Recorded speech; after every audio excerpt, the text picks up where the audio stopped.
ಮನೆಗೆ ಗೆಸ್ಟ್ ಬಂದಿದ್ದಾರೆ ಅಂತ ಅಂದ್ಕೊಳ್ಳಿ, ಅಂದರೆ ಲಂಚ್ಗೂ ಡಿನ್ನರ್ಗೂ ಯಾರಾದರೂ ಗೆಸ್ಟ್ ನಿಮ್ಮ ಮನೆಗೆ ಬರ್ತಾಯಿದ್ದಾರೆ ಅಂತ ಅಂದ್ಕೊಳ್ಳಿ. ಆಗ ನಿಮಗೆ ಒಂದು ಸಣ್ಣ ಸ್ಟ್ರೆಸ್, ಏನು ಅಡುಗೆ ಮಾಡೋದು, ಎಷ್ಟು ಜನ ಬರ್ತಾಯಿದ್ದಾರೆ, ಎಷ್ಟು ಅಡುಗೆ ಮಾಡೋದು, ಯಾವ್ಯಾವ ರೀತಿ ಅಡುಗೆ ಮಾಡೋದು, ಅಡುಗೆ ಚೆನ್ನಾಗಾಗುತ್ತಾ ಇಲ್ವಾ ಅಂತ ಒಂದು ಸ್ಟ್ರೆಸ್ ಇರುತ್ತೆ. ಇದು ಒಂದು ಶಾರ್ಟ್ ಟರ್ಮ್ ಸ್ಟ್ರೆಸ್ಸು. ಹೀಗೆ ಗೆಸ್ಟ್ ಎಲ್ಲ ಬಂದು ನಿಮ್ಮ ಜೊತೆ ಟೈಮ್ ಸ್ಪೆಂಡ್ ಮಾಡಿ ಲಂಚ್ ಅಥವಾ ಡಿನ್ನರ್ ಮಾಡಿ ಮನೆಗೆ ಹೊರಟು ಹೋಗ್ತಾರಲ್ಲ, ಅವಾಗ ಆಟೋಮೆಟಿಕ್ಲಿ ಆ ಸ್ಟ್ರೆಸ್ ಏನಾಗುತ್ತೆ ಹೊರಟೋಗುತ್ತೆ. ಇದು ಶಾರ್ಟ್ ಟರ್ಮ್ ಸ್ಟ್ರೆಸ್ಸು, ಒತ್ತಡ. ಈ ಒತ್ತಡ ಲಾಂಗ್ ಟರ್ಮ್ ಸ್ಟ್ರೆಸ್ ಏನಿರುತ್ತಲ್ಲ, ಅಂದರೆ ದೀರ್ಘಕಾಲದ ಒತ್ತಡ, ಅದೇನೆಂದರೆ ಯಾರಾದರೂ ನಿಮಗೆ ಮನಸ್ಸು ನೋಯಿಸಿದರೆ, ಹರ್ಟ್ ಆಗೋ ಥರ ಮಾತಾಡಿದರೆ, ನಿಮ್ಮ ಹತ್ತಿರದವರೇ, ಜಾಸ್ತಿ ಹತ್ತಿರದವರೇ ಮಾತಾಡೋದು ಹರ್ಟ್ ಆಗೋ ಥರ. ಸೊ ಅದು ನಿಮ್ಮ ಸಬ್ಕಾನ್ಷಿಯಸ್ ಮೈಂಡಲ್ಲಿ ಯಾವಾಗಲೂ ಉಳ್ಕೊಂಡಿರುತ್ತೆ. ಅದನ್ನು ನೀವು ಮರೆಯೋಕ್ಕಾಗದೇ ಇರೋ ಕೆಲವು ಮಾತುಗಳಿರ್ಬೋದು, ಘಟನೆಗಳಿರ್ಬೋದು, ಅದು ಲಾಂಗ್ ಟರ್ಮ್ ಸ್ಟ್ರೆಸ್.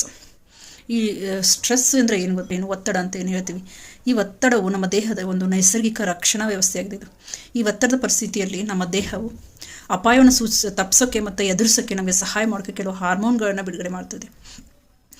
ಈ ಒತ್ತಡದ ಹಾರ್ಮೋನ್ಗಳು ನಮಗೆ ಹೆಚ್ಚಿದ ಕೆಲವೊಂದು ಹೃದಯದ ಬಡಿತ, ಬೆವರುವಿಕೆ ಮತ್ತು ಸ್ನಾಯುವಿನ ಸಿದ್ಧತೆ ಮತ್ತು ಜಾಗರೂಕತೆಯನ್ನು ಪ್ರಚೋದಿಸುತ್ತದೆ. ಇದು ನಮ್ಮ ದೇಹವನ್ನು ಒಂದು ಸವಾಲನ್ನಾಗಿ ಎದುರಿಸೋಕ್ಕೆ ಶಕ್ತಗೊಳಿಸುತ್ತದೆ. ಒಮ್ಮೆ ನೀವು ಒತ್ತಡ ಅಥವಾ ಬೆದರಿಕೆಗಳನ್ನ ನಿಭಾಯಿಸಿದ ನಂತರ ಹಾರ್ಮೋನ್ಗಳು ಸಾಮಾನ್ಯ ಸ್ಥಿತಿಯಲ್ಲಿ ಬರ್ತವೆ. ಆದರೆ ಕೆಲವೊಂದು ಜನಗಳಲ್ಲಿ ಇವು ಸಾಮಾನ್ಯ ಸ್ಥಿತಿಯಲ್ಲಿ ಬರಲ್ಲ.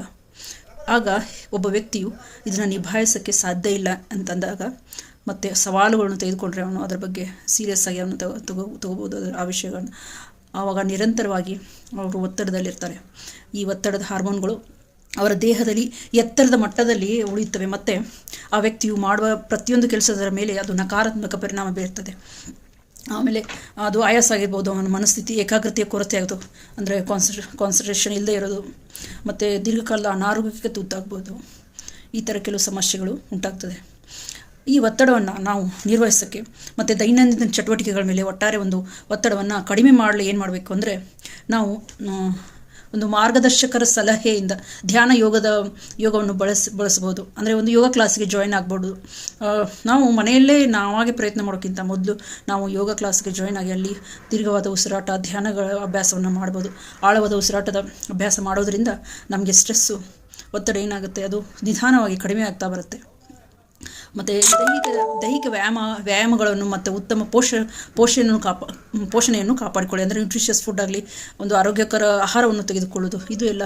ಮತ್ತು ಸಾಮಾಜಿಕ ಮಾಧ್ಯಮದ ಸಮಯವನ್ನು ನಿರ್ವಹಿಸಿ. ಅಂದರೆ ನೀವು ಸ್ಕ್ರೀನ್ ಟೈಮ್, ಸೋಷಿಯಲ್ ಮೀಡಿಯಾ ಇದನ್ನು ಸ್ವಲ್ಪ ಒಂದು 50% ಆದರೂ ಕಡಿಮೆ ಮಾಡ್ತಾ ಬರಬೇಕು. ಯಾಕೆ ಅಂದರೆ ನಾವು ಇಲ್ಲ ಸಲ್ದಿರೋ ವಿಚಾರಗಳನ್ನು ಸೋಷಿಯಲ್ ಮೀಡಿಯಲ್ಲಿ ನೋಡ್ತಾ ಇರ್ತೀವಿ. ಅದೇ ನಮ್ಮ ಜೀವನಕ್ಕೆ ಸಂಬಂಧಪಟ್ಟ ಕೆಲವು ವಿಡಿಯೋಗಳು ಇರ್ತವೆ, ಅದನ್ನೇ ನೋಡೋದು.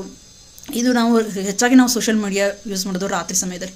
ಸೊ ನಾವು ರಾತ್ರಿ ಸಮಯದಲ್ಲಿ ಇಲ್ಲ ಸಲ್ಲದೆ ವಿಡಿಯೋಗಳನ್ನ ನೋಡಿ ಮಲಗಿದರೆ ನಮ್ಮ ನಿದ್ದೆನೂ ಸರಿಯಾಗಿ ಬರಲ್ಲ ಮತ್ತು ಅದೇ ಯೋಚನೆಯಲ್ಲಿ ನಾವಿರ್ತೀವಿ. ಆದಷ್ಟು ನಮಗೆ ಒಂದು ಸಕಾರಾತ್ಮಕ ಯೋಚನೆಗಳು ಇರೋ ಒಂದು ವಿಡಿಯೋ ನೋಡಿದರೆ ಅಷ್ಟು ಅದು ಪರಿಣಾಮ ಬೀರದೇ ಇರ್ಬೋದು. ಆದರೆ ನಕಾರಾತ್ಮಕ ವಿಡಿಯೋಗಳು ನಾವು ಆಲ್ರೆಡಿ ಸ್ಟ್ರೆಸ್ಸಲ್ಲಿ ಇರ್ತೀವಿ, ಇನ್ನೂ ಆ ಸ್ಟ್ರೆಸ್ ಮಾಡೋ ವಿಡಿಯೋಗಳನ್ನ ನೀವು ತಪ್ಪಿಸಿ. ಒಟ್ಟಾರೆ ಒಂದು ಸೋಷಿಯಲ್ ಮೀಡಿಯಾನ ಆದಷ್ಟು ತಪ್ಪಿಸಿ. ರಾತ್ರಿ 1 ಗಂಟೆ ಮಲಗೋದಿದೆ ಅಂತಂದರೆ ನೀವು ಮೊಬೈಲ್ ಹೊರಗಡೆ ಇಡಿ, ಹತ್ರನೂ ಮೊಬೈಲ್ ಇಟ್ಕೋಬೇಡಿ. ಯಾಕಂದರೆ ಅದರಿಂದ ಬರೋ ಈ ಬ್ಲೂ ಲೈಟ್ ಏನಿದೆ ಅಲ್ಲ, ನಿಮ್ಮ ನೈಸರ್ಗಿಕ ನಿದ್ದೆನಲ್ಲಿ ಅದು ಅಡ್ಡಿಪಡಿಸ್ಬೋದು.